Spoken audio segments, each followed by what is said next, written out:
Did you get it? Need help? Good evening, everybody. I'm going to call this regular session of the Mercer County Board of Education to order. It is June the 9th, 2025, and it is right at 6 o'clock, so we're ready to start. All board members are present, and Mr. Tome is with us here today. So we're going to start with the Pledge of Allegiance, please. I pledge allegiance to the flag of the United States of America and to the republic for which it stands, one nation, under God, indivisible, with liberty and justice for all. Our favorite part of all our board meetings is board recognitions, and we've got quite a few this evening. So we're going to come down here and we're going to recognize all the fine people and students that are doing great things for our county.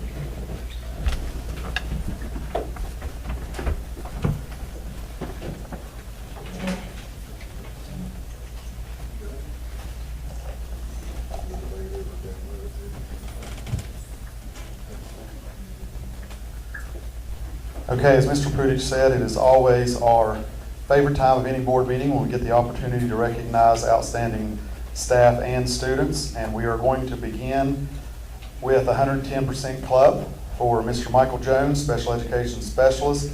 He is nominated by Emily Huddle, Director of the Special Education Department for Mercer County Schools, for the 110% Club. Ms. Huddle says that Mr. Jones consistently demonstrates exceptional support for his colleagues, whether it is tackling paperwork for other specialists, navigating senior exits, contributing to IEPs, or managing discipline documentation. He readily steps in to assist. His proactive approach and positive attitude ensures that timelines are consistently met. Going the extra mile, he has even visited students' homes to secure necessary signatures. Mr. Jones' unwavering willingness to do whatever it takes makes him an invaluable asset to ensuring tasks are completed effectively. Mr. Jones possesses a remarkable ability to find the positive in any situation. He cultivates exceptionally strong work relationships with principals, parents, and students alike, frequently developing insightful solutions that benefit everyone involved. His deep understanding of relevant laws, school policies, and coursework provides invaluable guidance to school teams. The Office of Special Education is truly fortunate to count Mr. Jones as a member. Mr. Jones has been instrumental in supporting our department with behavior plans over the past year. His expertise in conducting functional behavior assessments has significantly benefited schools, students, and families within our community.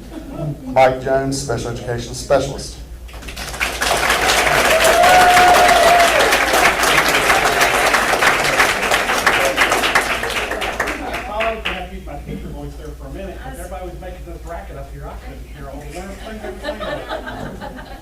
Congratulate you and thank you so much for taking the time, effort, and the energy and all that extra that you do for our students. You are doing something that's very special. And I don't mean that facetiously, I mean that very truthfully. You work with challenges every day, and it matters a lot to those children and their families and their future. So we appreciate everything you do. Thanks, sir. He's one of a kind.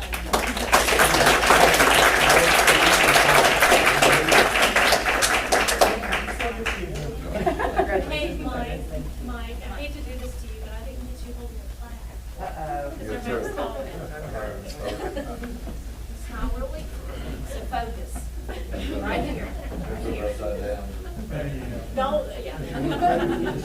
Ship in danger. 1, 2, 3.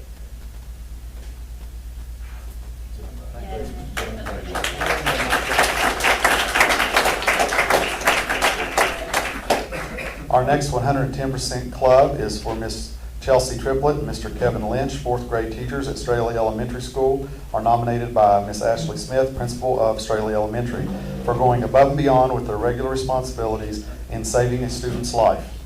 During breakfast, one of Miss Triplett's students became choked. Acting quickly, Miss Triplett called for help and calmly managed the rest of her students while attending to the distressed child. At the same time, Mr. Lynch rushed across the hallway and successfully performed the Heimlich maneuver. Thanks to their quick thinking and coordinated response, the student's life was saved. Ms. Triplett and Mr. Lynch exemplify the core values of Straley Elementary and Mercer County Schools through their professionalism, compassion, and quick action in a serious moment. Their ability to remain calm under pressure, prioritize student safety, and work together as a team reflects a deep commitment to their students and school community. By going above and beyond to protect and care for a student in need, They not only demonstrated exceptional leadership, but also reinforced the trust that families place in the school system every day. Their actions serve as a powerful example of the positive impact educators have both inside and outside the classroom. Ms. Triplett and Mr. Lynch have a profound impact on their students, school, and the broader community by modeling courage, empathy, and responsibility. Their actions in life-threatening situations showed students the importance of staying calm, helping others, and working together. Their quick response not only saved a life, but also strengthened the sense of safety and trust within the school environment. Mrs. Triplett and Mr. Lynch from Straley Elementary.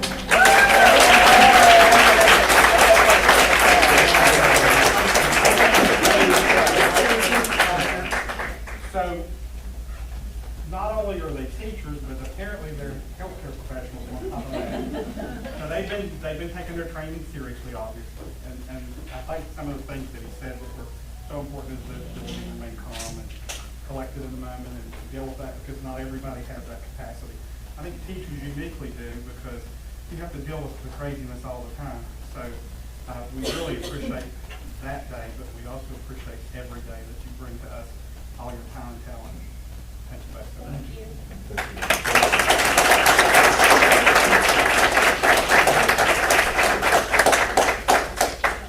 Our next 110% recognition is for Miss Melena Witt, third grade teacher at Bluewell Elementary School, is being nominated by Lori Thompson and Dr. Sarah Gross for going above and beyond to contribute to building positive relationships. Ms. Witt never hesitates to give countless hours of her time and effort beyond her job expectations to provide our staff, students, parents, and community with opportunities to feel welcome and valued at Bluewell Elementary. Melena is always a part of planning and organizing of school events and is often leading the charge. She enjoys seeing the students have a chance to get out of the classroom and just be kids, and especially loves it when students can show off their talents at the talent show. Melena's drive and enthusiasm for teaching and the high academic expectations that she has for her students are reflected each school year in her students' outstanding scores and academic progress. She encourages and motivates her students and celebrates their achievements. The list of academic achievements that she has coordinated is very long, and the list of professional development she has attended over her years of teaching is even longer. Melena serves as Faculty Senate Vice President and is a member of the school leadership team at Bluewell Elementary. Her efforts in the classroom do not go unnoticed. She recently has been asked to showcase her teaching in the classroom to be used for future trainings.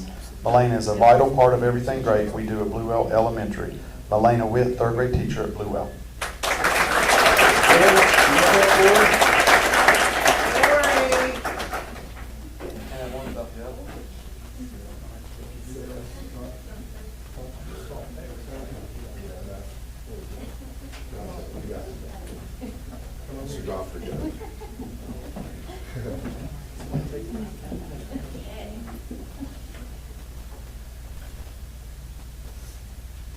I've always said that a good teacher could take kids, put them in a barn and teach them, and that sounds like what you're doing, because we teach at Bluewell, and it's kind of like a barn. And I'm in the annex, so. That's even worse. So today, you get to have a brand new building to go into in the fall, and that's so exciting. We're thrilled for you. We want to thank you so much for all you do for the kids. You obviously are spending a lot of time, effort, perfecting your skills and working hard, and the fact that we're using you to train says a lot about you. So we appreciate you. She's right beside me every step of the way. There you go. Well, thank you too. We're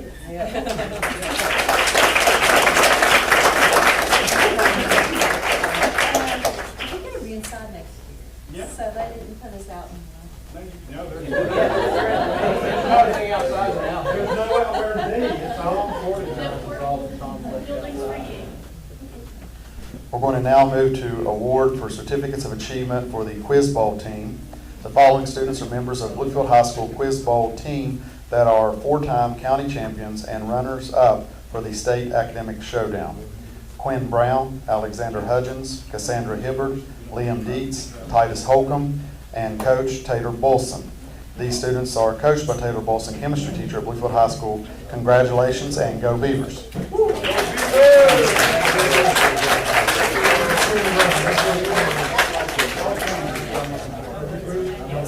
Sorry. Step up here where you can. That's not me. All right, everybody get back up here and look.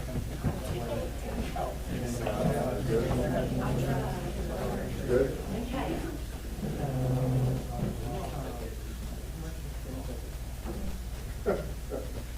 You got it. And if you've never been to an academic bowl match, you need to come because they're impressive. And this team right here, oh my goodness, how many of you are seniors? No, no, you're standing over here. So, what do you like about it? What's the best thing about it? How random it is. How random it is.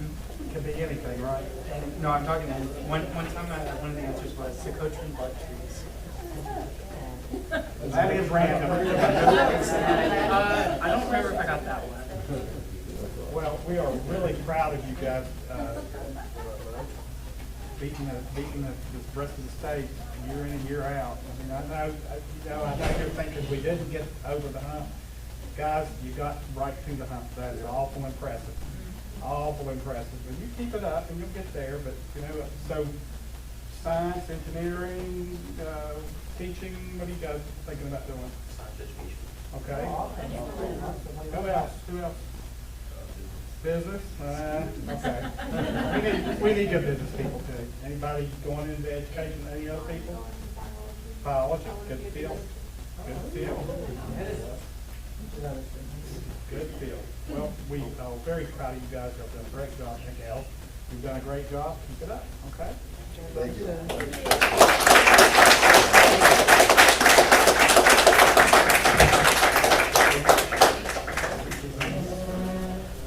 Our next award is Certificate of Achievement for our Mercer County Robotics League Leadership Team.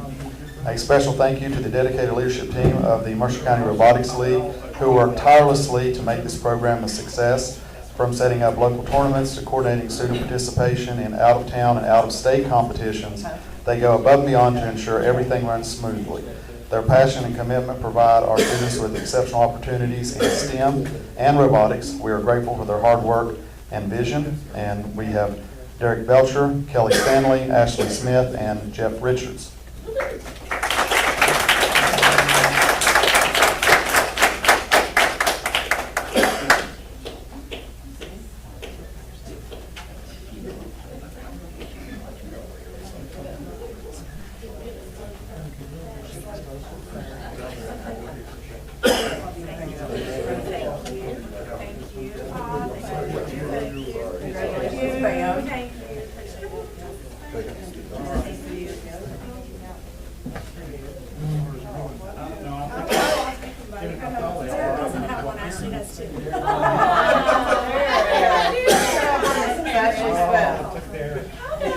She got two Ashleys in there.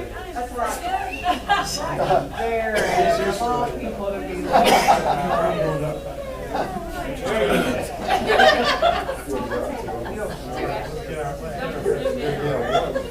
Just pretend like you're Ashley. I'll have the AI fix it. And I'll get you a real one.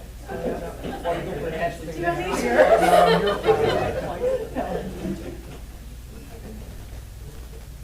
So folks, if you haven't been to robotics, it's like a stadium sports event.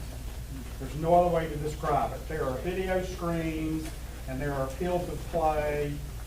These fine folks are the ones that spend countless hours getting all that ready for all those kids, and they do it over and over and over again over the course of the year. And it wears them out and they're exhausted, but they do it because they love it, because it's important for our students and our kids, and because when you watch those kids do robotics, you understand. It's like, it is the greatest sporting event that they could think of at that moment in time. When they look at the board and see a great score, they are ecstatic, and when they look at the board and see a bad score, you gotta scrape them up off the floor. They're just so downtrodden. But it is these four. Without them, we would not have robotics in Mercer County. I don't know if this is still true or not, but I love this stat. Was it last year that we had more robotics teams in Mercer County than the state of Vermont had in the entire state? We're dominant in this state. We go to the worlds, and again, we have a lot of coaches that do a lot of things, but without these four people, we wouldn't have a robotics league. So we wanted to commend them for that. So we're going to ask our 4 robotics leaders to stay up. We have an additional sneak certificate of achievement here for Mr. Prudich for Mercer County Robotics. We extend our appreciation to Mercer County Board of Education, Greg Prudich, for his support of the Robotics League, his active involvement, including attending events, serving as head judge of our tournaments, and he sets a powerful example of leadership and commitment to student success. His presence and encouragement mean the world to our students, staff, and volunteers. So thank you, Mr. Prudich.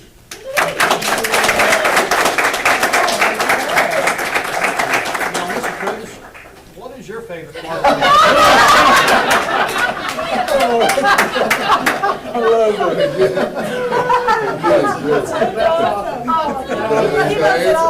We're not ready, Paul. All of it. You got nothing? From the moment we get there and the judges come in and I've got to teach them, and none of them know what they're doing, and they go, I don't know what to do, and I go, well, we'll teach you, it'll be fine, you'll do great, to actually watching the kids do it, to being done, and watching these 4 just exhausted and beat, and just, oh, I don't want to ever do this again, and then they brought it back up again on the horse again and do it again. It's impressive. It really is something special. I commend you all. If you see a robotics thing, go just drop in for a minute. If they're open to the public, just for a few minutes. You might not leave for a while, because I'm telling you, it's really awesome. And we also stream it, so, you know, you can always do it that way too. You want to get a picture? Yeah, one more Greg with with the Mr. four? Prudich holding his. There you go. It doesn't say Ashley Smith. No, you misspelled my name.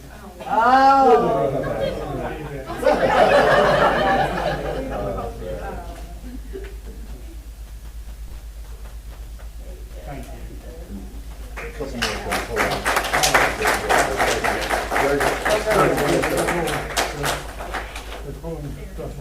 We have one more 110% club. That is one that we're sneaking in here.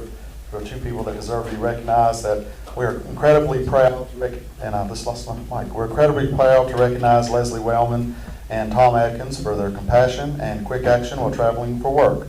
After witnessing a hit-and-run accident involving a woman from Pittsburgh, they immediately stopped to help, staying with her until the emergency services arrived and ensuring she remained calm and supported. They even followed up afterward to check on her well-being. The woman later wrote to Superintendent Toman expressing her deep gratitude and reminding us of the kindness that still exists in the world. Mercer County Schools is truly fortunate to have individuals like Leslie and Tom on our team. Congratulations.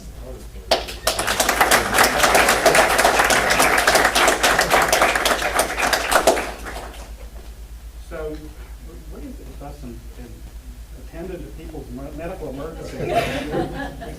We've really gotten that training down good at the beginning of the year. You did what West Virginians do. You saw somebody that needed help and you extended help. And it's such a nice thing to be able to celebrate. And we appreciate both of you so much. Thank you. We may have to order pizza. She's a big realtor up there, and she said, like, this moves down here, everybody's listening. There you go.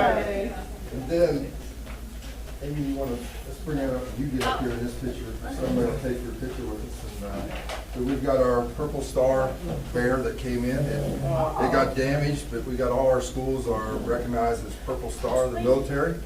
And Mercer County School District is recognized as a Purple Star District. And I have that in my superintendent's update, and I wanted to share that with you.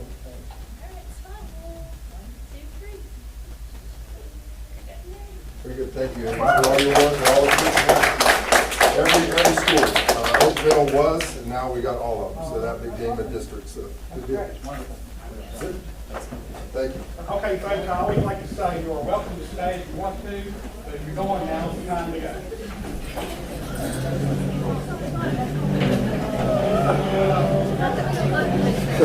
Mark, got you.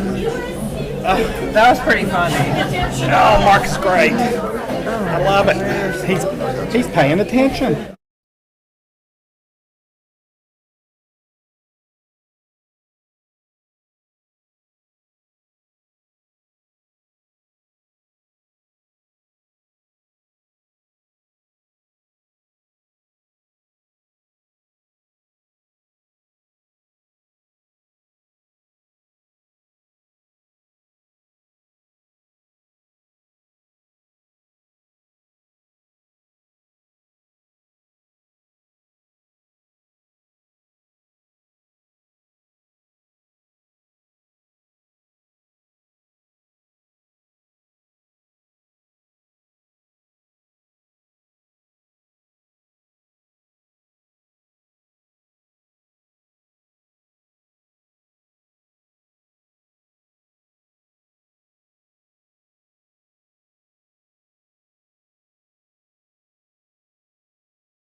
after a brief recess to let the room clear out, because nobody ever wants to stay, we'll get back on our agenda. The next matter on the agenda is the superintendent's opening remarks. Yes, President Prudich, I just wanted to, again, on my superintendent's presentation and the remarks there, just to let you know, on our table, you do have the Mercer County Schools mission statement and Mercer County Board of Education goals for 2024-25. We'll be working on those, but I think sometimes it's good. I see a couple other counties that they're stating those sometimes, so you got them right there. And if ever asked, what is our mission, you guys got that anytime that you need that. Also, Mrs. Gail Webb and Mrs. Collis has a Gear Up newsletter that you'll be getting quarterly. So I wanted to present that. They will also document that in the board minutes as we have that. Want to also share with you the last day for students is tomorrow, June 10th. The SESC meeting is Wednesday on June 11th at 9 o'clock. Jason Butcher wanted to invite you all to get on there to see any of the policies, so it'll be live streamed on Teams. And if you want to go in person, it's in Beckley. I may go up, I'm not sure. I get a lot, Mr. Ray always wants us to attend in person, so I may be do that this last meeting, Mr. Prudich. But it's over the policy manual update that he put together, Mr. Akal. Also, the WASA Summer Conference, you have that agenda. Dr. Atkins and Mrs. Harrison are also presenting about some AI information there, and I get an honor to introduce the keynote, who I met at New Orleans, and he's a guest speaker there for the WASA conference. That's June 16th to the 19th. Jason National Conference is June 30th to July 2nd in Leesburg, Virginia. You have that on the agenda to approve my travel, or take a look at that, and hopefully you approve that. The Purple Star Award, the district and all schools are recognized. They were all recognized at our administrators meeting, but they got the big banner got destroyed, or something happened with something in their office, so they got it down here today. It was perfect time. They had flooding in their office there, so we have that today. Dr. Bowling put together an expulsion end of the year update. It is an interesting packet. You need to look through that. It has certain percentages, the total number of what we had this year. Hopefully tomorrow we don't have any, the last day of school, to change anything on that. But the update that I wanted to give you there. Thank you, Dr. Bowling, for that. She used some AI on some information with that and putting some neat stuff together. So if you get any questions on that later, please let me know. Also, that we're pretty proud of is our data wall that we have in the conference room. So again, Dr. Bowling, along with everybody, putting pieces in there. And again, kind of like a state of the state, what have we done this year? And it's pretty interesting to have that. So you got a hard copy. Sometimes a principal will look at that and add some things. We wanted to do anything we could to do what we're doing that way. When we get on a Teams meeting, a Google meeting, a Zoom meeting, that's in our background. All that information is pretty neat to state those things on there. Also, the Timberwood Elementary update. Mr. Atkins put together information there for you also. And then the ribbon cutting date to be determined. We're looking at the week of August 11th to Friday, August 15th, and we haven't determined that, but just wanted to give you any of that information. Anything we can answer, just wanted to give you that update from my information to you today. Any questions? No questions, but I wanted to go ahead and add this You on got top it. of it. That's from I you. got the letter that I usually get every year about the audit, and the Lacey Petrie of the coordinator of school finance from the State Department basically gave us a thumbs up on our audit, said, you're fine, closing the file, let's move on to next year. So that's you. always a good thing, and thank you for our treasurer and our treasurer's office for making sure that that's all done well, because it always is, and we appreciate that so much. Okay, Thank you, sir. thank you. There's no citizens input today, so we'll move on to policy 2322. Dr. Atkins? I want to ask Mrs. Wheel to come up. She's going to share a presentation.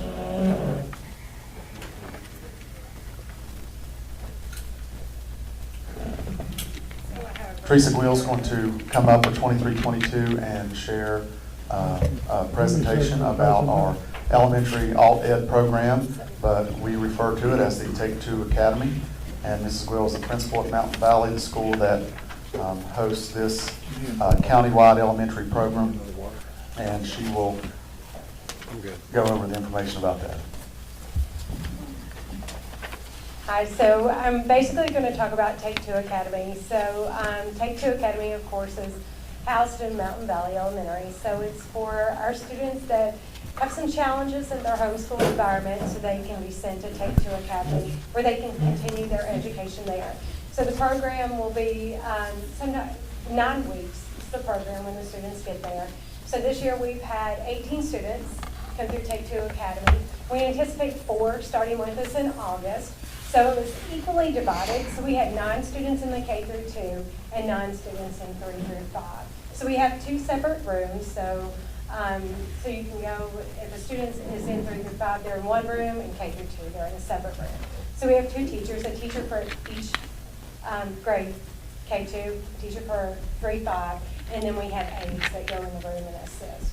So we are happy with the students that, completed the program, so they successfully completed the program and went back to either their homeschool or an environment that was more appropriate for that child.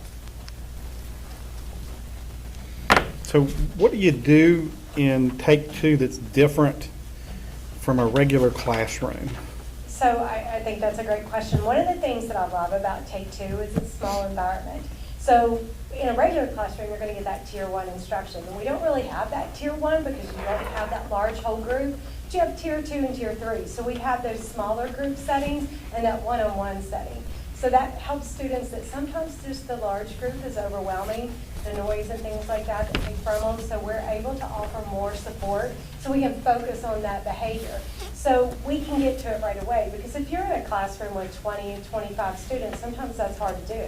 But if you're in a classroom with 6 students and you're having some challenges, we can go and address those immediately, and we can do it in more of a private way because there are 6 students. So we can pull them to the back, pull them to the side. So you can do that while an aide is continuing on with instruction.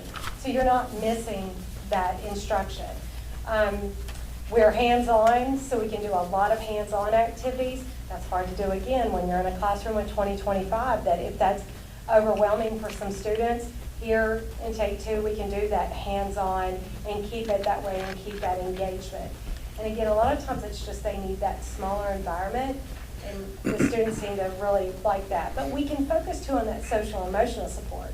So that's something that they really get into, so that's why they're Mind Up trained, so they can go into that curriculum a little bit more in depth than you could if you were in a classroom that doesn't really have that kind of time. We're all focused on our reading, math that we got to get through. And in Take Two, we're still doing the reading and math, but it gives us that time to focus on that social emotional behavior and those supports that we need to offer those kiddos.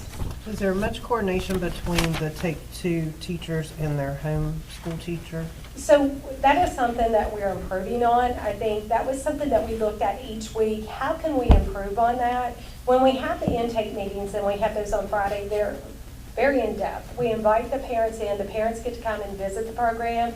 They bring the students in. So we have that opportunity to really meet those parents, the families, the teacher, the principal. So one of the things we cleaned up on, because this is the thing, that we're going to continue to improve and find areas where we can improve on. So one of the things we did, and I think it was about starting January, that I asked the Take Two teachers to email the homeschool teachers weekly. So every Friday, and this started around January, maybe February, every Friday, the homeschool teachers could get an email, so that way they knew how the students were progressing or where they were at in the program. So that way, nobody was shocked if anything happened when we had the meetings, maybe that they go back to a certain placement. So that was something that we did improve on.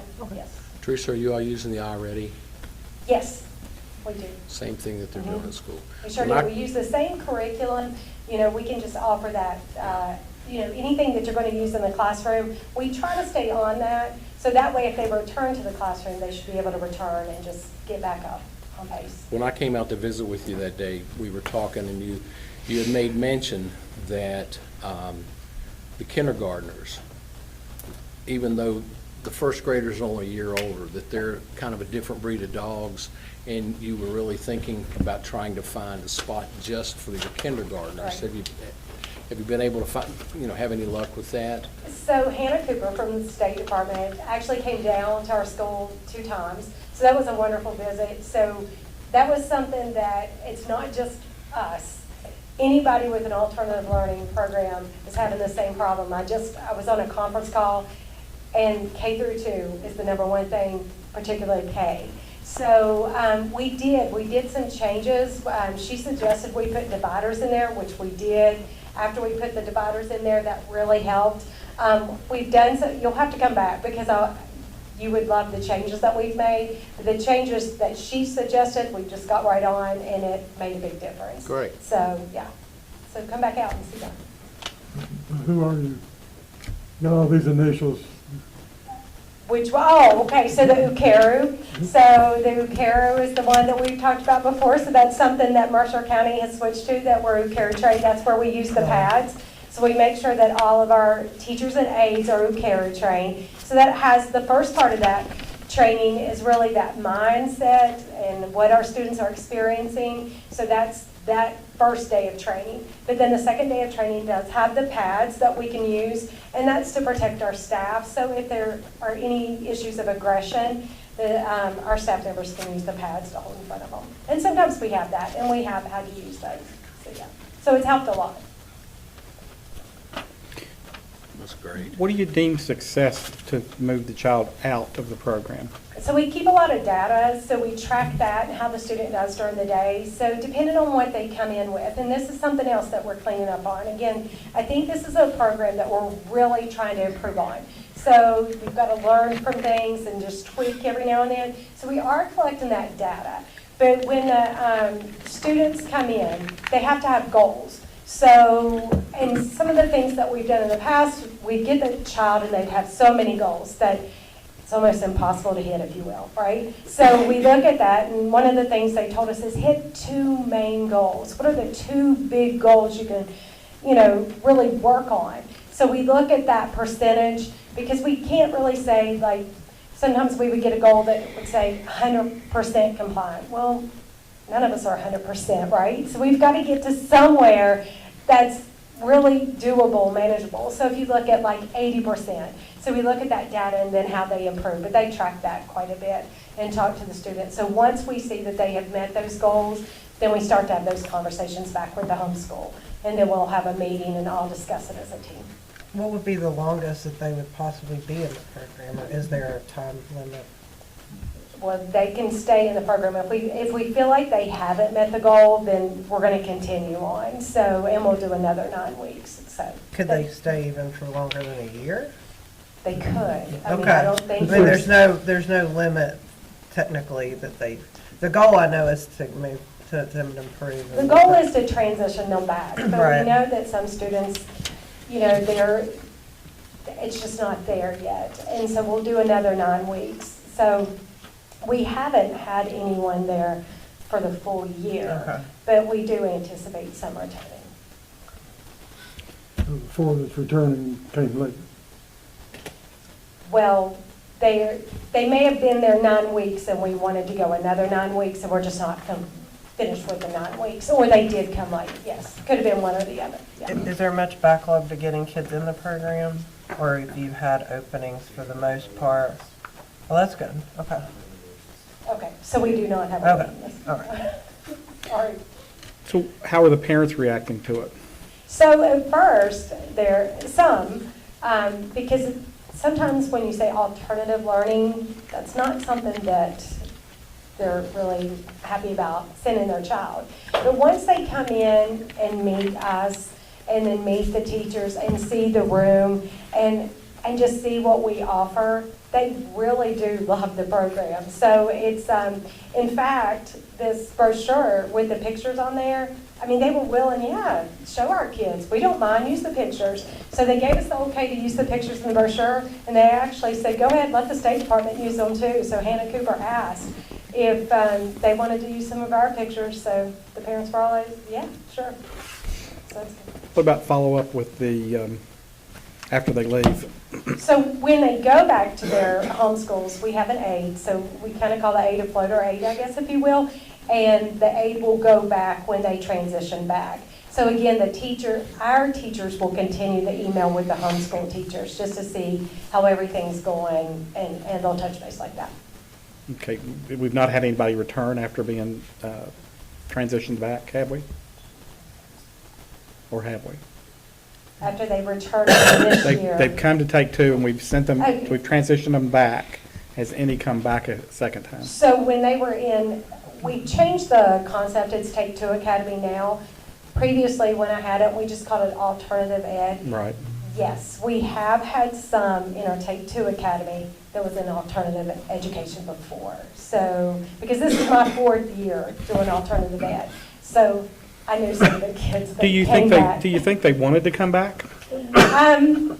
Sometimes, yes, and sometimes they do not want to leave. They love the small environment, they love the one-on-one, and we see that. We will see students that, I guess, sabotage maybe right at the end to keep from going back because they love it so much. But it is one of those things, it's a small environment and it's just so engaging and hands-on, so they can do those different things that maybe they really long for, or maybe they don't see that attention in a larger classroom and they get a lot of that in Take Two. So possibly, yeah. Since these students are considered alternative setting students, whatever the reason might be, in addition to your teacher and the aide, do you have any kind of counselor type access that can maybe assess maybe there's an issue that needs to be addressed from a clinical standpoint or anything like that? So we do. So we have children's home societies, so they come in, but that's another thing when I say we've improved on some areas. There was a conversation that I had with them, again, after Hannah Cooper came down, just having some conversations with her, and then I wanted to have a conversation with Children's Home Society, how often they were in our school, and now, and that was probably around March, April, and they picked up their visits, so they're once a week. So they come on Mondays to meet with our kiddos, so they'll either do group settings or one-on-one settings. So some of the kids that they can do one-on-one with, they will do one-on-one, but they also do group counseling. Great. Sounds like a wonderful program. One thing that always occurs to me is if you're being successful at something, sharing them. So as far as procedures, I think you can share procedures, and the one thing you can't share is probably small settings. But if you find, Ernie, if you find procedures that are successful, then they're worth sharing.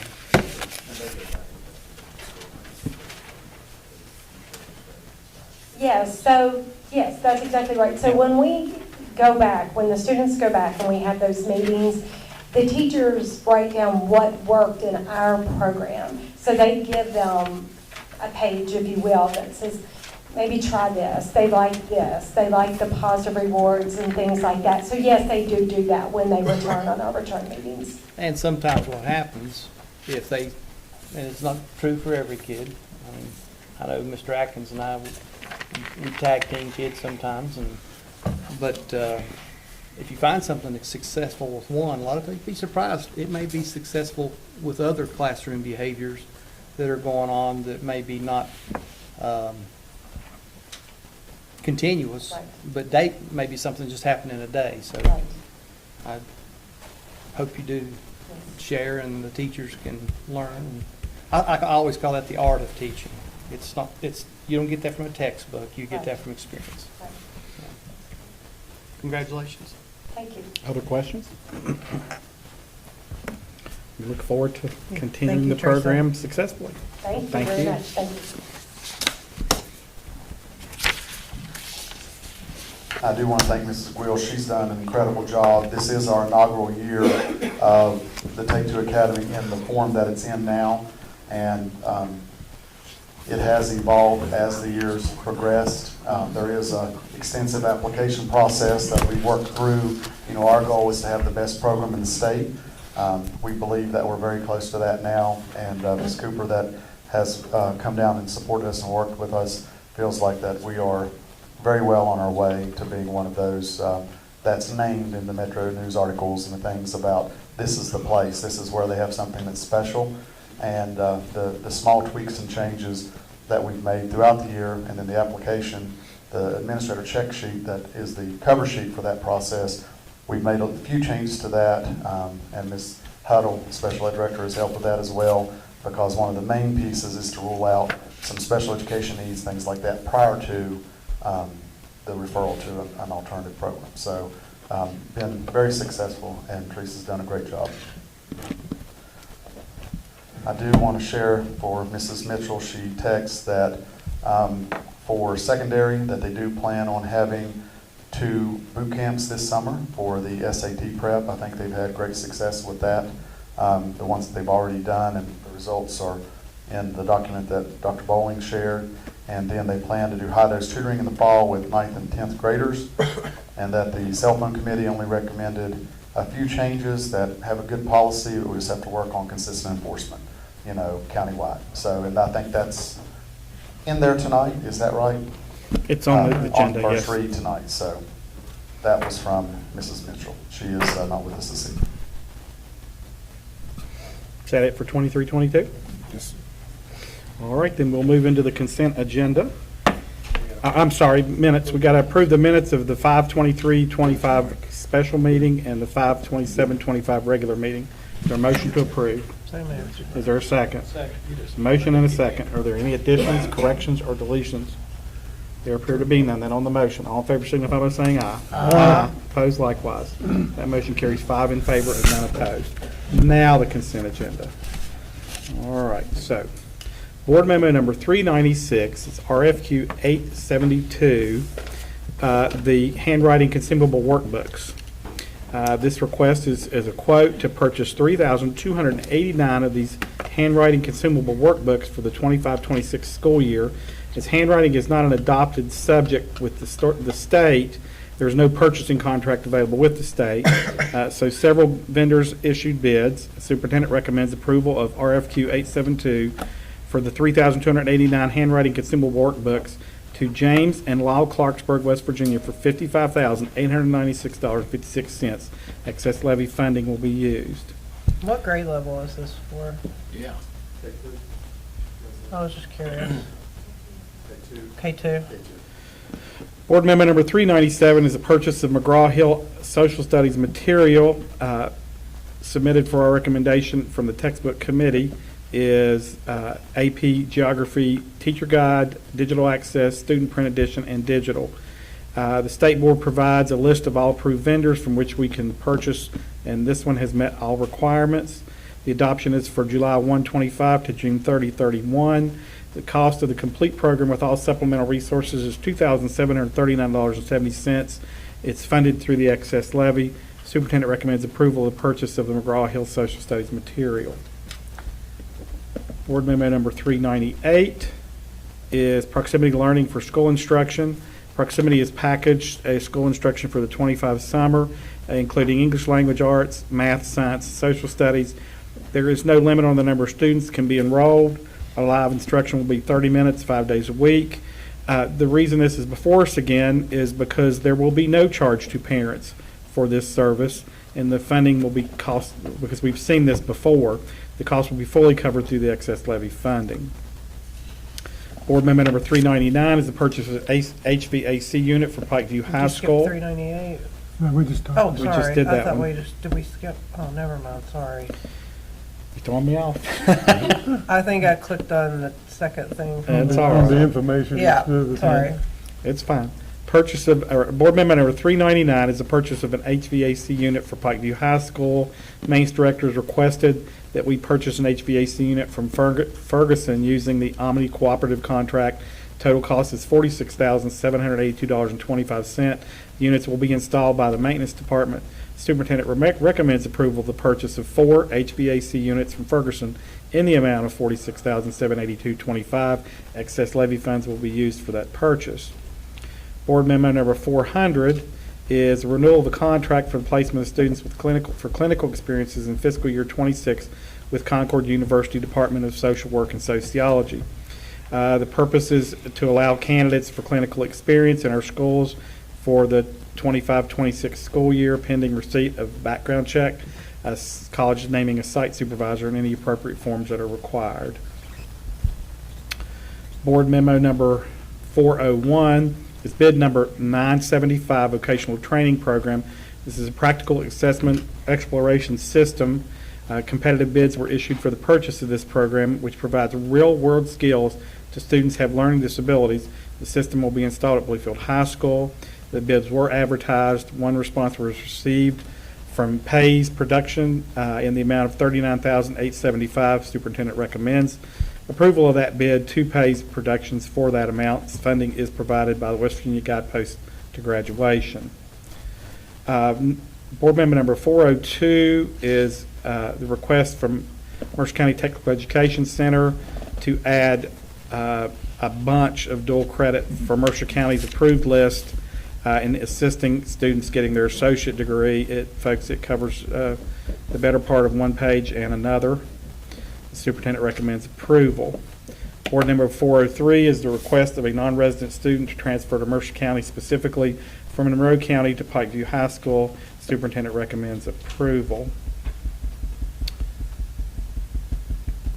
Board memo number 404 is student device charging carts for Timberwood Elementary. Director of Technology is seeking the purchase of 19 30-bay device carts for Timberwood Elementary. Purchases from Zones Inc. using it looks like a state contract. Total cost is $36,441.62. Superintendent recommends approval of that purchase and that amount from Zones LLC, and this is funded by the 21st Century Technology Grant. Board memo number 405 is the sale of maintenance equipment. The Director of Maintenance is requesting we sell a Ford F-350, a Chevy F-350, another Ford F-350, and a Datsun 300 forklift. Superintendent recommends approval. Last action item on the consent agenda is board memo number 406, which is the payment of invoices for the month of June. Checks have been written or being held pending consideration by the board. Superintendent recommends approval. Is there a motion to approve the consent agenda? So moved. Second. I'm just going to pick one of each of you, okay?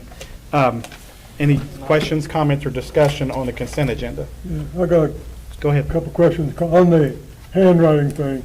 That, when you say handwriting, that just means cursive, right? No, it's also the printing? It's, Denilian is actual handwriting in print, but Denilian is handwriting, it is print, but other than like Zahner Blosser, it is a precursor to cursive, and so the design of the letters, and we've used it as long as I can remember, helps students transition to cursive better when they learn that in the second half of second grade. Okay, so the cursive starts second half of second grade? Yes, sir, after Christmas. Okay. Well, two comments in addition. One, Oakville's thank you cards to me for reading were in cursive, and I thought were only particularly second half, very readable. They weren't beautiful, but they were very readable, so I like that. And then the second comment, when we get these comments on our expulsion hearing things that the kids wrote, Thank you. it is horrible. Of course, maybe it's the clientele we're dealing with on those situations, but what's the status of getting them to just print where we can read it as well? I think that'd be a question for Ms. Mitchell, but it may be, again, with the ones that you may have, that'd be a great activity for them to work on. Yeah, I think you're right. That'd be the punishment, you got it under right. Doctors don't write that bad. Another question, AP Geography, who teaches that? I believe that's going to be offered only at one school right now, and one school is going. And that school is Princeton. Princeton, okay. And I do believe Eric Burgess is going to be teaching. Okay, that's good, okay.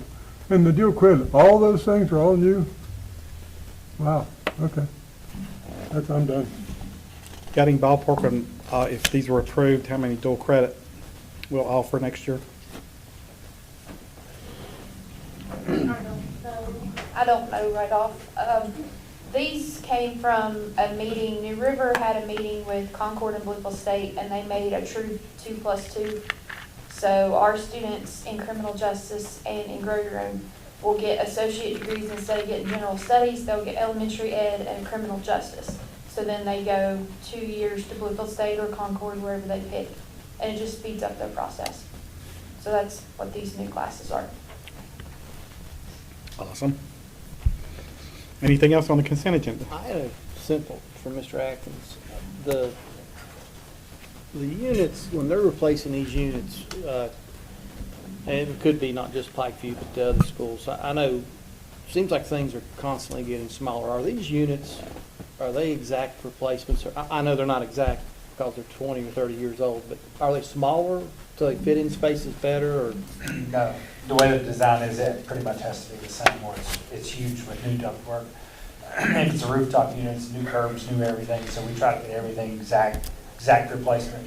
That's why a lot of times you'll see that, I think, what's there now are Daikin's, and Daikin's are going out of business, but there's a company who still makes what they carry. So, yeah, we try to get the exact model, and typically we'll have one of the HVAC guys will go out, and then they'll talk to the gentleman at Ferguson's, and they'll do their homework before we replace anything. But they're all about the same size. Well, the ones I was particularly wondering about is the ones where we've had to actually cut walls down and things to. Like where we had to do that cheerleading room there? Yeah. Or, I think. It would make sense to make it, well, of course, when you do it, I can't remember if we had to build it back or not, to make something that you could actually get into the next time. Pikeview High is the worst. This is the most poorly designed HVAC. We don't have hardly any rooftop units, and they're all in the hallways, and they're jammed in there, and they're awful to get to, and they're awful to get out. And it's kind of, I don't know that that's the reason they're in such poor shape, but they're all in the plenum, and they just, there's not a lot of air moving, and they're water source heat pumps anyway, but they're 30 years old. So. Yeah. Any other questions? Then on the issue of the consent agenda, all in favor signify by saying aye. Aye. Opposed likewise. That motion carries 5 in favor and none opposed. Board Amendment number 407 is an adjustment to the superintendent's vacation days. The current contract we have with him does not allow him to carry over vacation days, which means use them or lose them. He has accrued. I am allowed to carry over 15. I'm sorry, Yes, sir. up to 15. Yes, sir. But you're far exceeding of that right now, right? Yes. Right, you have a balance of 28.5 days. That's correct. He's requesting that 10 of those be converted to vacation days. And this would allow for flexibility in planning time off without disrupting county operations. Is there a motion to approve? Yeah, move approved. Okay. Is there a second? There's a motion and a second. All right. Are we talking in a 10 in a time period? Still be able to carry over 25 days as opposed to 15, is that what you mean? That's correct, yes. For this year? For any year, going forward. It'll right? it'll go to next year, So that's that'll be correct. continuing, as long as you Yeah. got your contract, it'll be 25 each year. You gave me that, yes, sir. Right, it'd be for 2 years, right. Okay. Any other questions? Then on the motion, all in favor, signify by saying aye. Aye. Opposed likewise. Motion carries 5 in favor, none opposed. Board memo number 408, come on computer, is superintendent's request to approve travel for the 2025 Jason National Conference in Leesburg, Virginia, June 30th to July 2nd. There will be 10 Mercer County student employees attending this, and this relates to the Voices and Visions of STEM. Superintendent recommends approval. Is there a motion to approve? So moved. Is there a second? Second. There's a motion and a second. Questions, comments, or discussion? You already selected the 10? Yes, working on number 9. We got to figure 9 out, and we're close to that. Okay, all right. So we're good, yes. Got 9. Do you want to know the 9? Did you do like an application like you did for the Google? or- No, we did not. We went to, so what I got is myself, Dr. Atkins, Mrs. Mitchell, Mrs. Huddle, Mrs. Rogers, Rhonda Rogers, Mr. Murphy, Donna Sizemore works with Brent, Kayla Harden that works with Brent. We got Shireen Lokay, the Teacher of the Year, and I have a board member interested, so we're just finalizing that Mr. Bailey's interested, and then we'll figure out what we're doing that way. So I've got 10 rooms already booked, and the travel, and we'll get everything else finalized. All right. If there's nothing further, then on the motion, all in favor, signify by saying aye. Aye. Opposed likewise. The motion carries 5 in favor and none opposed. Thank you. Board memo number 409 is RFP 339 STEM. This is a proposal to provide the Board of Education with a STEM program. The proposal was advertised, and we received one response from Jason Learning. Superintendent recommends approval of the award to Jason Learning. The amount of $69,998. County funding will be utilized to fund this program. Is there a motion to approve? Move approve. Is there a second? Second. Motion and a second. Questions, comments, or discussion? Somebody tell Tell me more us about about the it. program. Yeah, tell us about the It program. is Jason Learning what we've had. This Yeah. time we had to go through the process of Oh, okay, so just doing the the same RFP. program. Yeah, we had to Okay. follow, it's what we've had ever since I It's came not a here. We different started. program. No, and Okay.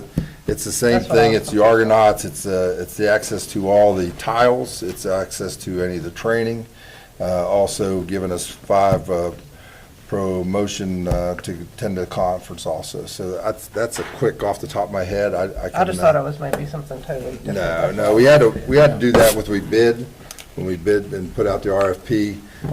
As you know, in West Virginia, we have all these strict rules that what we've got to do and put everything out there. Anything we do, we've got to be transparent and put it out there. So sir. Not to be a penny pincher, but how much more is this coming year going to be than the previous year? I think it's right there. If it's 2,000 or 3,000, I don't think it's about the same, wasn't it? I don't know if it may be 2,000 more because you remember we had that 2,000 bid of that I was able to go to that STEM consortium, and I think that's not in there. I think that's the difference. It's not in there anymore since AASA took over that instead of Jason Learning doing the STEM. I may come back to you that Innovation STEM group is going to Colorado and Texas this year. You know, we went to Dr. Atkins and I went to Indian Hill in Cincinnati, Ohio, and then I took a group out to Google and Stanford. So they're putting out things on that now, and what that is usually a association fee. I think $2,300 for me to be a part of a consortium, and then from that point it costs, I don't know, is it $200 or $400, Dr. Bowling? Was it $200? I think 200 if I added anybody to that since I was a member. So that's something just to keep looking at. And just as you know, you guys approved my travel. That's something I've done as a superintendent my whole career. You guys haven't done that, but since I came in, anytime I travel out of state, I want to bring those to you. And sometimes we did that for every employee in other places, but since we're a border county, I think that could get a little crazy for you, or border state too. That'd be tough for you to prove all those things, but that's what we've got. Jason Learning, again, I think it's done a lot of stuff. It's continued with the STEM emerging school that us in Doddridge County are the only ones in West Virginia that are a member of that. And I think there's Dr. Atkins and I think Mrs. Rogers is doing a presentation at the Jason conference also, and I think I've got a little piece. So, anything else, Mr. Bailey? No, sir. All right. And if you go, you may be presenting too. I might get you right there, so get ready. I can talk anywhere. Then on the motion, all in favor, signify by saying aye. Aye. Opposed likewise. The motion carries 5 in favor and none opposed. Board memo number 410 is the Sun Valley Gymnasium project. It's being recommended that the board contribute $500,000 to the total of the Sun Valley Elementary School project. Then we will initiate the next step, including identifying additional funding sources, design specifications, and coordinate with architect and constructional projects. I request approval of the Sun Valley Gymnasium project and the designation of initial funds. Is there a motion to approve? So moved. Is there a second? Second. Motion and a second.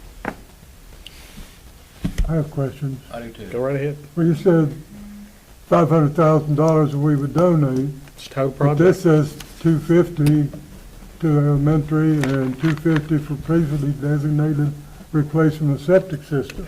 And you have to do the septic system to do the gym. Well, I understood, It's $500,000. this says previously, and I understood at the last meeting it was said, I think Mr. Toman said, it, that we'd already done the septic.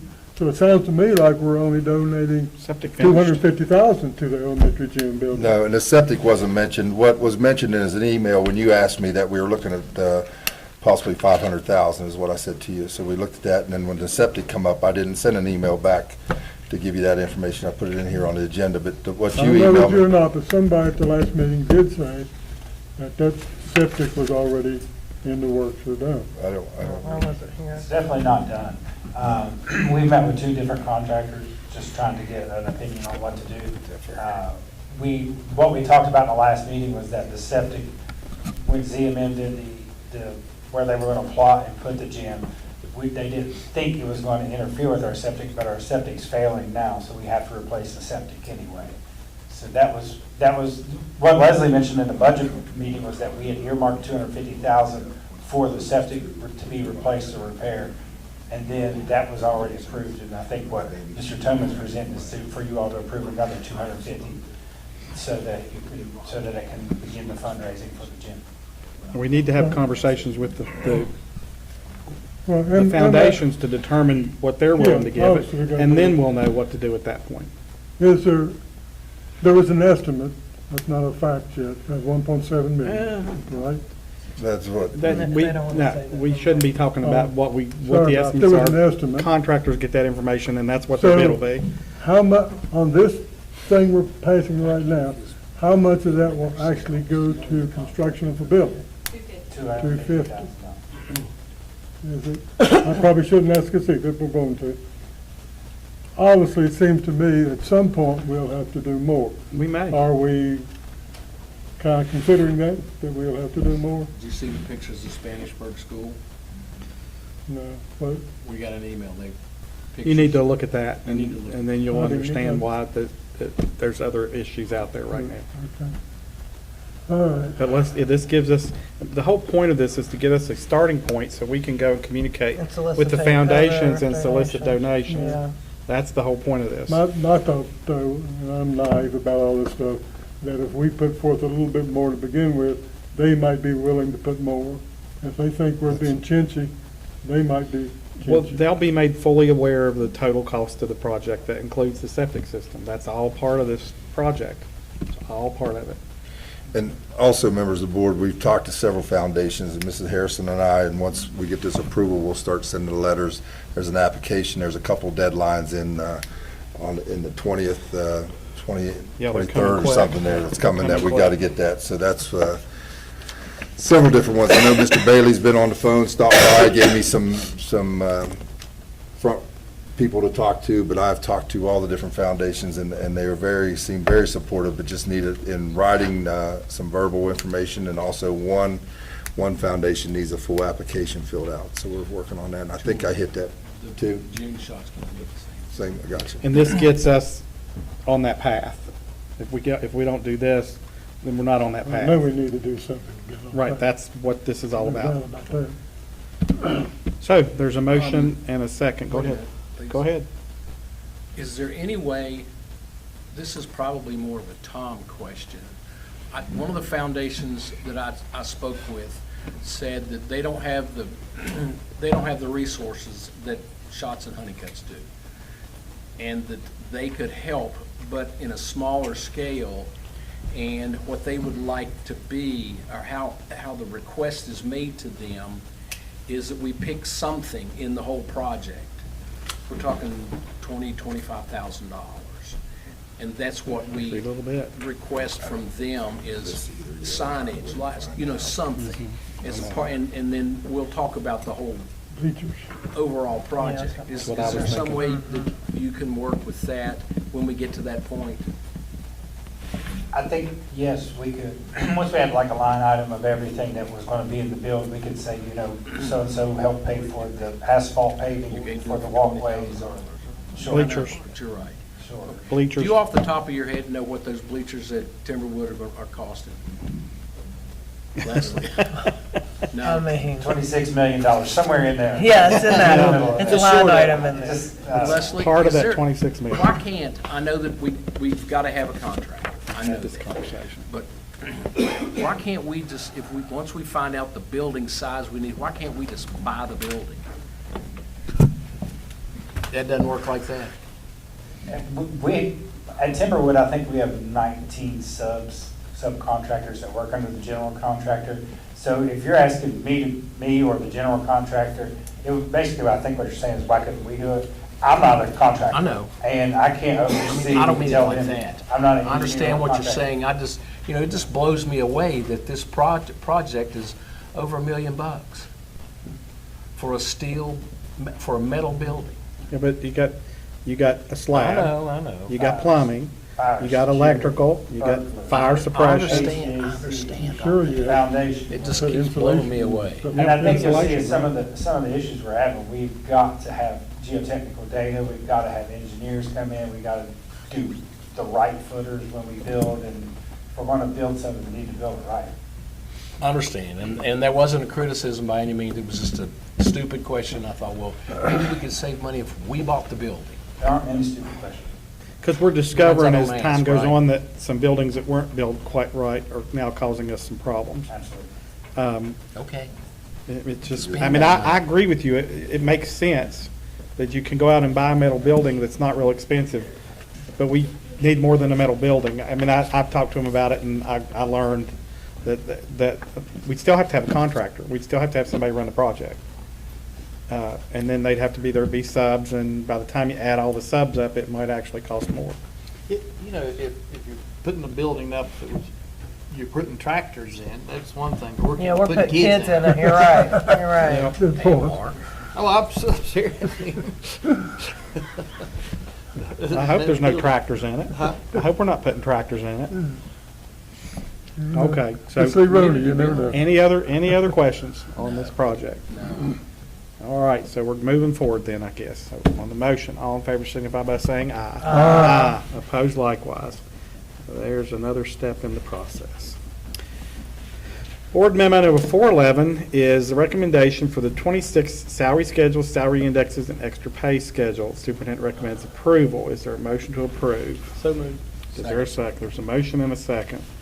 I have in big letters here, any changes, question mark. I didn't think so, but you can't always tell. No, sir. So you just changed the 25, 26 from 24, 25? There is one word that's highlighted. I don't know that it makes any difference at all. It says the following increments. It's on the very last page with time served, and the with is bolded. I'm guessing that might just have been a typo that was corrected or something. It doesn't change the actual pay rate at all. It's under certified master plumbers.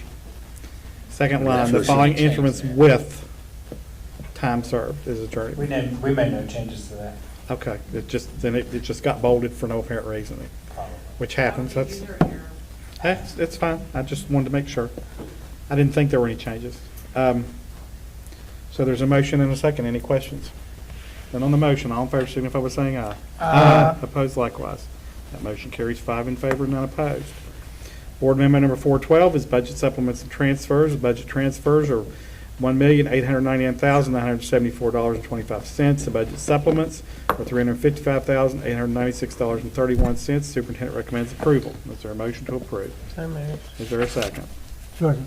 Motion and a second. Questions, comments, or discussion? Then on the motion, all in favor signify by saying aye. Aye. Opposed likewise. That motion carries 5 in favor and none opposed. Board memo number 413 is the first reading of policy I-49 summer school. It's being changed to update, clarify language, make grammatical changes. No actions required at this time. Mr. Toman. Mr. Pruitt, I have Dr. Vaughn back there. Anything she can answer? Dr. Vaughn, you okay with that? Answering anything on the summer school policy? Obviously, this policy hadn't been updated in several years. I thought it was updated last year. Obviously, it was not, so we're updating it just to align with what we've done the last few years with the virtual platform, and update the language that goes with everything that we've done for the last couple of years. So this will, it's fluid enough that if we do use a different platform, a virtual platform, we could do that, and it gives us allowance to charge or not charge at the end. So just putting us in alignment with what we're doing. Thank you. Thank you, Dr. Vaughn. Anybody? Questions?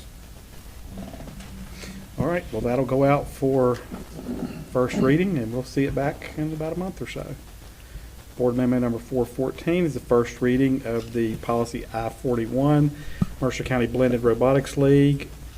There's some significant policy changes in this one in terms of pay. and content, a few more descriptive terms, additions of volunteer, scorekeeping. It's just a lot. It's a lot of homework. So, Mr. Toman. Any other special information? I do have Mr. Derek Belcher in the crowd that in the audience that helped put that together, along with Dr. Atkins has been pretty involved with it also. But anything, Mr. Belcher, changes on it that's otherwise stated? I don't have any other comments, but I can answer questions if you have them. So this policy will allow for non-employees to be head coaches under appropriate circumstances. Is that correct? That is correct. The REC Foundation, Robotics Education Foundation, has several coaching certification platforms and classes, including the judging advisor that you're familiar with. The thought is that we would put somebody through a certification course made up of all parts, as well as any background checks, things like that we would do for kind of trying to mirror it after how we do with SSAC activities, where we allow that certification plus whatever other steps that we have in the county to bring those folks in to be able to coach. And this is really just more of a kind of looking out into the future and anticipating that at some point we may have programs that have a ton of kids that want to participate, but just not coming up with the teachers. Right now, we've been blessed to not have that happen, but at a couple of schools here and there each season, but that's always a possibility. Then you just have somebody that doesn't want to take it on, and then you have a large number of students that may not get to participate just because we don't have somebody to coach. Anything else from anybody? I thought I'd heard that was already a problem at some of the high schools. I know it's a problem at Princeton Senior High School. Princeton has over $10,000 worth of equipment sitting in a room that we got through, and Mr. Atkins, correct me if I'm wrong, I think that came through grants as well as money spent, and we just don't have a coach for it. I've got student interest. I have a handful of kids that ask on a weekly basis if I found anybody since I got there in August. But yeah, that is a problem that we have right now. Okay, thank you. Anything else? And then that'll come back to us. Thank you, Mr. Belcher. After we hear some public comment.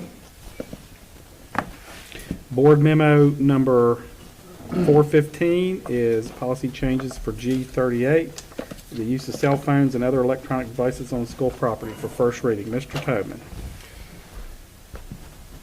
President Prudich, I have the first reading. Mrs. Mitchell's not here today. She gave a few pieces of information to Mr. Atkins, or Dr. Atkins, but I can't remember what she said in the email there, that they had the committee. There's a few things that changed. I know exactly, Mr. Bailey, not a whole lot, but a few things that we questioned, but again, they had their committee. They had several committee meetings on that, and that was the pieces that they put together. I think there we get some feedback on it. I have some information that I probably wouldn't mind, even when you look at staff with social media and things like that. I know in our current policy, Mrs. Harrison is always doing things on social media and all that, but we need to specify who can do those things. Do we want all our staff to be able to be using their social media during school? Some things need to be looked at that we'll take a peek at that. And what we're looking at are our cell phone policies for adults also. There were some things on there we questioned about elementary may be able to put it in a storage or whatever. We had a question regarding that, but Dr. Atkins got some answers clarified by a member that was on that committee. So yeah, our elementary representative on the committee, cell phones are still, as they have been by that policy, prohibited in elementary schools, but if students have them for after-school activities, if they're in rec league ball or in the robotics program or things like that, that they would be required to be, left in their book bag or locker or whatever they have and locked up. So that was a sentence that was added that Mr. Toma had a question about. I was not on the committee, but one of our principals, elementary principals I checked with her, and she said that was that justification. Of course, again, as Mr. Toma said, this is first read, so that's the opportunity for everyone to make comments formally, and then can revise as deemed appropriate. Mrs. Mitchell said that the cell phone committee only recommended a few changes. Overall, they were happy with what we have.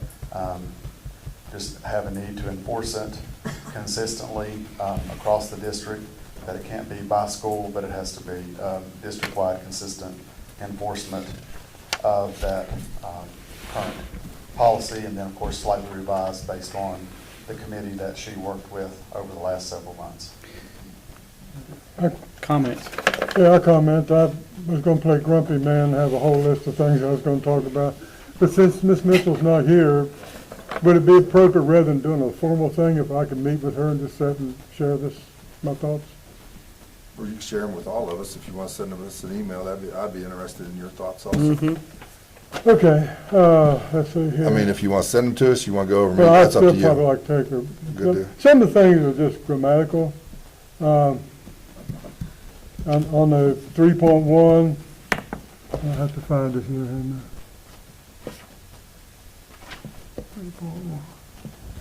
on. Elementary students are prohibited from cell phones at school. It used to be prohibited from having cell phones. Seems to me like that the having ought to be put back or the from taken out. We thought the Elementary same students thing, are- but we had that conversation. We had the also. conversation So already? that's a great first read comment, yes, sir. Okay.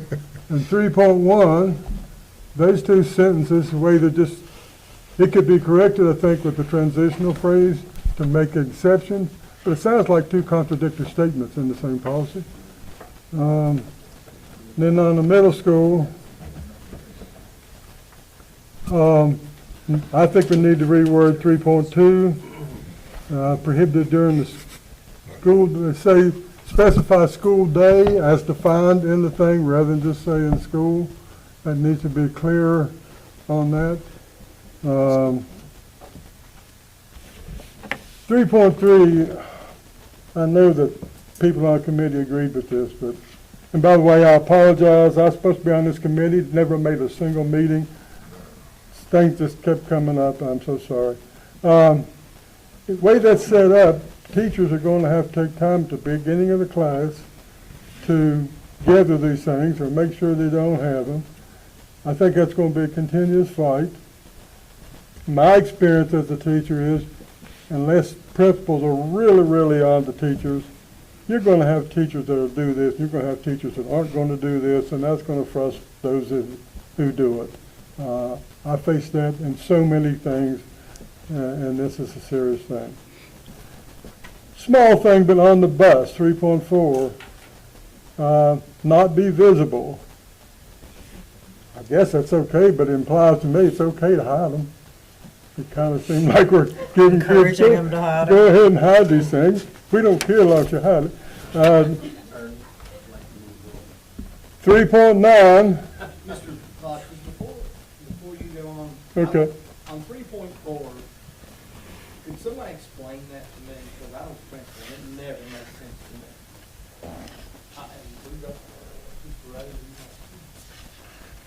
what, 3.4, cell phones are not visible or used on the school bus unless permission is given from the bus operator.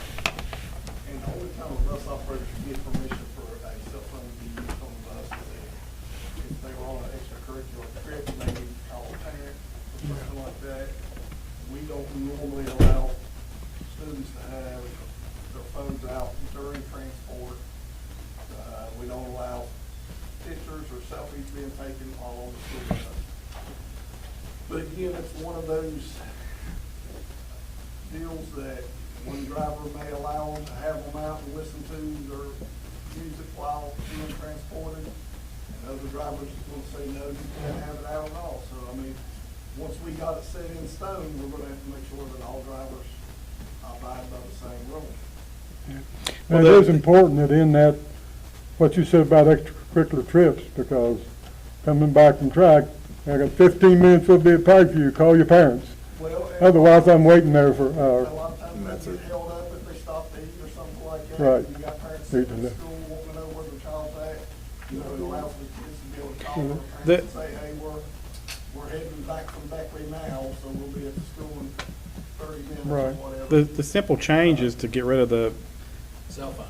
not be visible, Now, you need to know or that's correctly. you just delete that part and it'll say cell phones shall not be used on school bus unless permission is secured from the bus operator. It's that shall not be visible part that's kind of, I don't know where that came from or why that's there, but I'm on the committee, the driver that jumped in, he said that as far as management wise, it's a whole lot better if they have their device, because they're not causing problems. The visible part came from like trying to record people, or he said if they're just sitting there playing a game, listening to music, it actually helps behavior wise. Just throwing that out there, I am on the. When I got the committee. grams in the back of the vehicle, you put that little. You put the device, yes. Absolutely. And everything's peaceful. We don't have to play So the be- flat game like we used to be 2 clear. years ago. one of, I was just wondering, I understand the problem, believe me, I understand the problem, taking pictures, doing things they shouldn't. But this is the one case where I would think, and again, I'm not a bus driver or an operator. there's That's a, why I'd like to hear from the operators, what kind of problems, then you look at rewards versus, problems. one of my problems with it is the administration, as it's referred to, is weak, just weak. Calling it a 3 or 4 level violation is meaningless to a high school student. We know that because of vaping. If they want to vape and we send them home, they don't care. That's pretty obvious at this point. We have to hit them where they live. Now, I can imagine the students on the committee didn't want any of that, any part of that. Oh, no. No, I don't want you to be able to take away my rights at school and my ability to go to events and be an athlete and be in sports. I don't want you to be able to take that away. No, that wouldn't be fair. Well, that's how you get kids to not do it. There was a young lady from Princeton that was on the committee, and she said that there should be some type of enforceable punishment, so to speak, because she said they've gotten out of control. Hit them where they You know, live. and we're starting this thing off and saying, cell phone-free school day. Well, and then you get in here and you've got all these exceptions and exclusions, so it's not a cell-free school day. Absolutely not. You know, That's And I don't a know what- matter of philosophy, whether you let them, I mean, some places say they can't be in the buildings. Right. Some places say you can use them before school and at the end of school, and at lunchtime, but that's the only times. Ultimately, one of the things I thought of was the argument in the classroom. I'm not going to give you my phone, my parents paid for this. The solution to that is very much like I've talked about with people that are being disruptive in sporting events. You don't argue with them, you say, fine. You have a form, fill it out. The kid violated cell phone policy.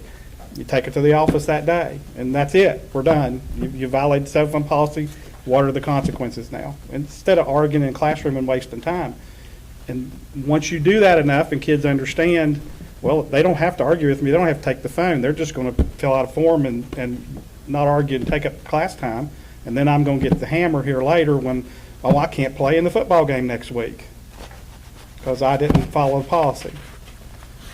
Or I can't go to the prom this year because I violated the policy. You know, if we're serious about it, if we're serious about dealing with it, then we have to have some means to get to the heart of it. And we got to make it simple for the teachers to administer. I hate to say it, but it's my personal opinion. Watching human nature, and I've not said this thing about many things in my life, but it's almost an unsolvable issue. It's a working- manageable issue. It's working other places, Mark. It is. I mean, This has worked in other Not places. the way we're doing it. taking out, I don't believe that. taking cell phones out is working in other places. That's not what we're doing, though. No. I know, we're letting them bring them in, and they can, Don't have them, period. Is Tazewell not allowing them to use them in the morning and the evening and at lunchtime? I thought that was their policy. Not- They did allow them to do that. they go in their lockers, and that's one of the things here. Our kids are going, or pocket or purse, really? Yeah, so that is their policy. If you got them in your pocket, you know they're gonna still be getting them out. Exactly, they are. There was a And the purse. situation that happened the other day at Bluefield, it wasn't Bluefield, where was it? At one of our schools. Parents called and were chewing people out because the kids had already called and told them stuff. Well, that happens all the That time. happens all But the that time. came from a cell phone. Yeah, of course. So if they, you know, and you, Ed, you've had experience in other counties. And you tried the boxes or the bags or something, and you said they just didn't work. The yonder bags, they may tell you they're working now up there. I don't know. I haven't been in contact, but the hard part is the transition time and having somebody man the bags and who's signing off, and then the vandalism to the bags, and that was the issue. That was just but again, it was a hard no for a while in Wetzel County with the yonder bags. But again, they've got a lot of money that they're able to purchase that also. That was a huge expense to replace them and all that. But those are the neoprene bags that they're locked in like your clothes that if you buy something at the department store and has a little tag on it that you can't get in unless you got a certain key. So you carry that neoprene bag around with your phone. That's kind of. But you can get into. I think it was Columbus, Ohio, I read the article on and saw a video on. They put theirs in an expensive thing, manila envelope with A, B, and CD on it. When the kids walk through the door, they drop their phones in those envelopes. They leave them there until they leave that afternoon. They pick them up and take them out. That's not very expensive, and that solves all these No, other but where do problems. you store them and how do you protect them? You got a file cabinet, take it in there, stick it in the file cabinet. You got it in the office, in the file cabinet, who's gonna go in there to store the phone? Put it in the principal's office. It'd have to be a big file cabinet. Well, I mean, I'm just you can thinking buy- about how many you can students buy- at You can Princeton buy High more than School. one. I understand that. Can I go and finish my list? Go I got a ahead. bunch more. 3.9 says, you can use them during lunch at the discretion of the building administrator. Now, the first question, is that discretion, an individual can use it, or the whole school body can use it? And secondly, High school if we do students. that, that's gonna go against what was said there earlier about every school being the same. Because you know, one administrator's gonna say yes, and the other one's gonna say no, and so you're no longer the same anymore. Well, we've already talked about 310, the whole thing about putting them in the pocket or a purse and all that. Basically, and what is that old, what's it, Einstein, who said that doing the same thing over again? Expecting Expecting results is insanity? Yeah. That's what this is. That's insanity. 314, saying we cannot use them in an emergency. That's going to be hard. We have to sell this. Everybody, I understand, agreed on the committee that you have to sell this to the parents. Selling that to the parents is going to be hard. And I would think particularly hard if they can have them in their pockets, in their purses, and wherever, and they can use them 3 times during the day. And then you say to them, oh, if there's a shooter in the room, in the school, you can't use your phone. You know if there's a shooter in that school, that kid's going to be calling his parents. And what are we going to do when it's all over? Are we going to punish them? It just don't seem to make a lot of sense that we can really do that. And then on 4.3, I may be reading that wrong. And another disciplinary offense described in Mercer County Policy J18 and West Virginia Board Policy 4373 shall be a violation of this policy as well as J18. Yes, but why not 4373? If it's violating the one, it should be violating the other, shouldn't it? So that's a thought. And then 4.7. This is my last one, I promise.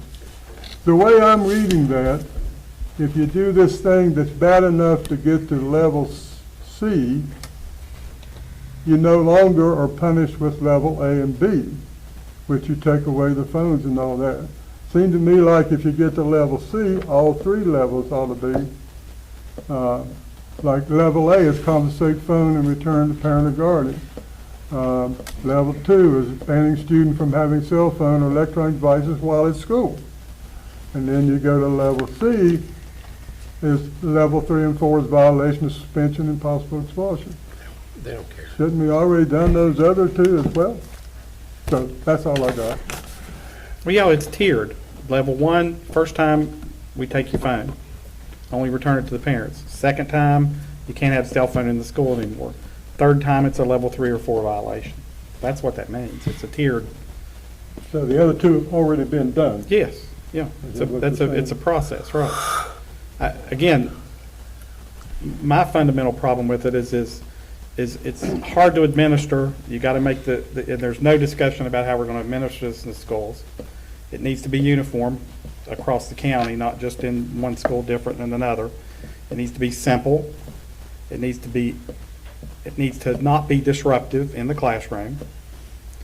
And that's why I think simply telling a student, put the phone away, and if they say no, or you say, you've got to give me your phone, and they say no, you say fine. You write them up, you send them on their way, and then we deal with it later when it's not disruptive of the educational process. Easy on the teacher, doesn't require any effort on their part except to fill out a form. But the violations are just, they're not going to get to the heart of it. Because are you going to search kids when they come into school? You're not supposed to have a school today. You're not supposed to have a phone on you today. I've got it in my purse. Are you going to check my purse every day to see if I have a phone? No. You're not. So then we're not going to know until we catch them with it, and then they're a level 2 violation now. So there needs to be, it's just my observation, you know, I did it with my own children and I'm doing it with my grandkids. I know what they like and that's what they lose.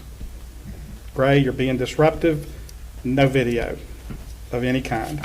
That's just easier to manage Snaps on a too, just like small- that, man. You just got a warning. You're gonna lose all access to video. That's games, that's TV, that's your pad. And he snaps too like that because he loves that stuff. I agree. I just think of when you're talking about in a family, you're talking about a small, you only have to know what the currency is for a couple kids, and you're in more direct control. As when you're talking about a school of 600 or 800 kids, it's going to take more effort to identify what the currency is. True, but the currency that we do know is there's school events, there's access to sports, there's access to graduation things like prom.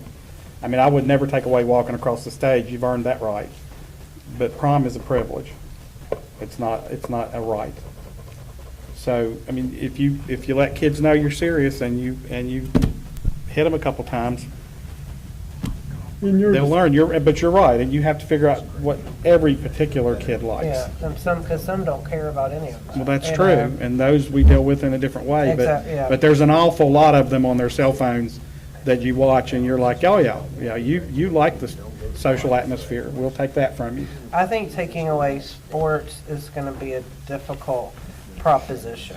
I can just foresee if you try to bitch the star football player over having a cell phone, and the coach is going to be all over the principal and blah blah blah. Wouldn't be It's gonna be a big- wouldn't be first offense. Yeah. But if you know the rules, you can't complain. It's like getting on a football field and then going, I got 9.5 yards. I should get a first down. That's not the rule. Danielle, and you were on the committee, how much research was done about what other people have done around the nation? And other people have done this, we should know.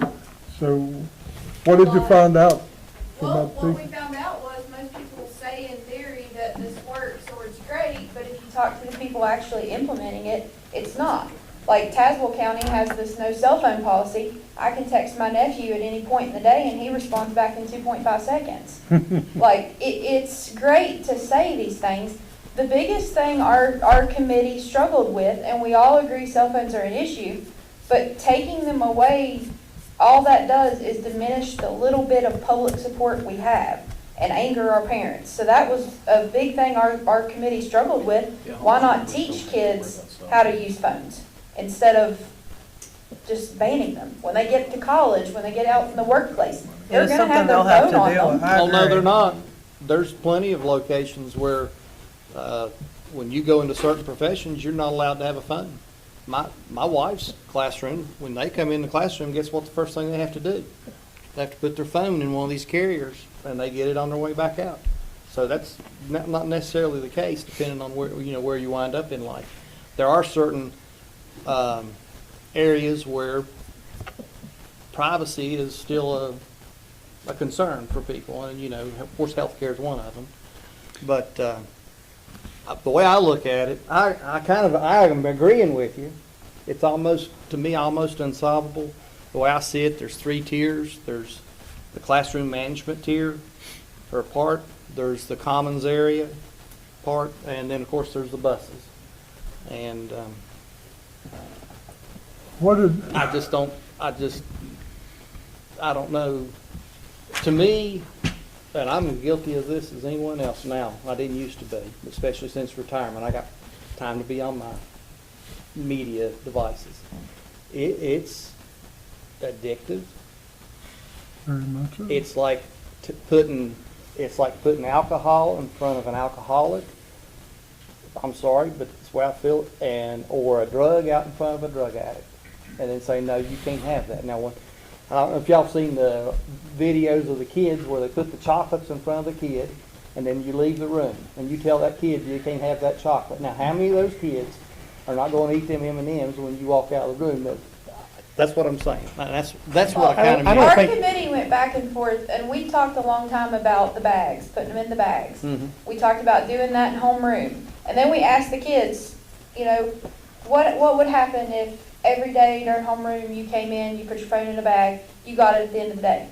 Their response was, I wouldn't go to homeroom. That's what I was gonna say, they won't go to, well, they I don't mean, go to that- homeroom anyway, half the Yeah, time. we couldn't find a solution that was gonna work without having an administrator or a secretary or somebody devoted to nothing but cell phones. And our committee agreed that that wasn't what we thought the intention of school was to. We agree, but the school is definitely not designed to sit on your phone while you're being Absolutely. instructed. Absolutely. And I don't think there is a parent in this society that thinks, that's okay. It's okay for my little Johnny or my little Sally to be on her phone while the teacher's doing instruction Well, and they're being expecting them disruptive. to get a education. And being disruptive. They're there to be educated. So the idea that we should just give up is just, I don't live like that. I don't accept that there's not a solution that you do something. If it doesn't work, you try something else until you find out what does work. Because right now, as you say, at any given time, you can text someone in high school and probably get a response pretty quickly. Now, they might be in between classes, but they might also be sitting in class waiting for a text. Mr. Atkins, going forward, what we're going to do, we're going to have lead-lined roofs. And they're going to be Faraday cages, and so problem will be There you solved. go. But I know we can speak On the forever on parent this, thing. but I don't think, I guess what I'm trying to say, I don't see, there's not an easy solution. It's going to have to be solved at all 3 levels, our bus drivers, our bus operators, our classroom management teachers, and our administrators. I mean, and I don't, I wish I could remember the name of the book that I read about this. I think I mentioned to you. But this does so much harm that we're not even accounting for, the addiction and all that. And basically what I've found out, when they do it like they take the phones away completely, first of all, you have to do an education project. You have to let the parents remind them, tell them all the harm that these cell phones are doing. That's got to be a really, really big job. You just can't say we're doing it. You got to sell it.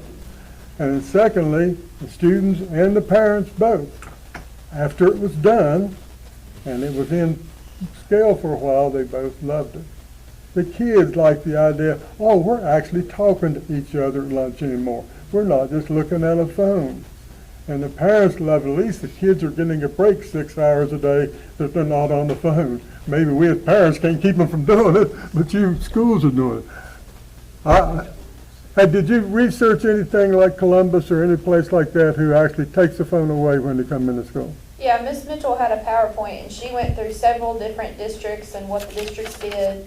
And then, I mean, she had probably, it was something from a book, maybe if you'd mentioned it to her. Might have been the That same might have one, been yeah. what she had brought up. But she had a PowerPoint, I'm sure she'd share it, but it went through different research studies. Our committee talked about all those things. Maybe we ought to find 2 or 3 schools, systems to try it and do what we've been doing with those things. Send a representative there to sit down and talk and observe. Undercover though, Mr. I'm hearing that. That's true. find out the You got a good trails. point there. You got a good point, yeah. Go undercover for a day or 2 and then they could talk to them. Can I move on? Yeah, I think it's time we move on. But it's going out for comment, public comment anyway. Yeah, it's not been voted on tonight. So. No, so I'm going to flip-flop the agenda just a little bit and move to the personnel agenda at 4:17. You should have received a updated personnel agenda when you got here. Is there a motion to approve? So, Mayor, or second. So motion and a second. Any further discussion? Is that all you need, Dr. Philbeck? Just, What's different between the first one and this one? So we had a recommendation for the therapeutics. We had a recommendation for the therapeutics nursing position here at MC Tech, and the individual decided that she did not want the position. And so we had time to go with another person. Okay. There's a motion and a second. Any further discussion? Any desire to go into executive session? And on the motion, all in favor signify by saying aye. Aye. Opposed likewise. That motion carries 5 in favor and none opposed. We're going to take a brief recess. Could I say one thing? Please. Mr. Kurt, Oh, we got the personnel agenda. You know, the people who are working on this cell phone issue, you don't know how much respect I have for them, because it's, Yeah, on 416. It's a lot of you don't want to personality. administer Everybody updates. agrees. If we have anything everybody does before you do the personnel. Just did personnel agenda. And Oh, yeah, If you if want there's to. any updates. You Okay. can take that if you want. Try to make it brief. Yeah, just brief, very brief. You want me to do it? we're still dealing with it, aren't we? Okay. All right, so we have a employee disciplinary hearing we're going to have here in just a few minutes that will be a closed hearing. So let's do the administrative updates real quick. Any brief updates, if any of the directors have anything or any information, you feel free to speak up, or otherwise we'll dismiss you all, and those that need to stay will. But any updates? I do have a question. We got the email on Spanishburg. It was Princeton Primary also of concern. There's some issues there. We've already met with the structural engineer there. We're waiting. Leslie doesn't like to talk about things, so I will. We've already met with one, and we've asked for the same one to come back to do the analysis at Spanishburg. I've already pulled the prints, sent them some copies of the things that we have, but we just kind of keep you all informed of some things that we found that are probably going to be very costly. At Princeton Primary as well? But I don't think there is advanced there, but hopefully we caught it. Again, we build on shallow footers. In a swamp. In a swamp. In a swamp, in shallow footers, yeah. That was Okay. designed for a one-story building. All right. We're going to take a brief recess, and we'll be right back for a closed hearing. Huh? Yeah.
We back on?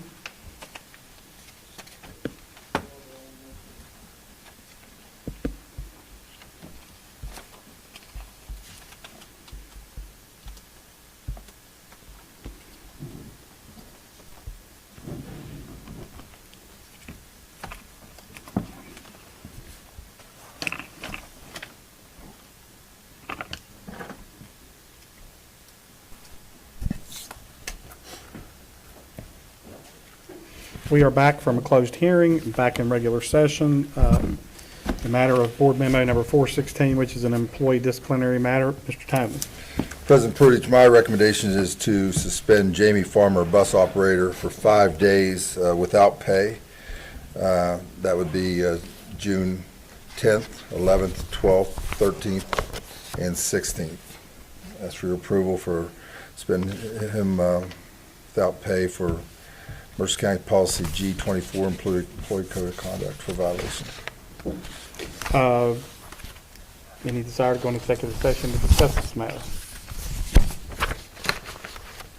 Doesn't appear to be any. Is there a motion to accept the superintendent's recommendation? Move we accept it. Is there a second? Second. And there's a second. Any further discussion? Yes, sir. Go ahead. In reading the letter Mr. Toman signed, I guess it went to Mr. Farmer. Right. 5 days, what about the other, I mean, if it's true, and I'm assuming that it is, some pretty nasty words were said, and there's supposed to be some kind of, not training, seminar or something. Professional conduct training, Yeah. it says. Sensitivity Yes. training. Yes. Should that be a part of the language in the Recommendation? recommendation?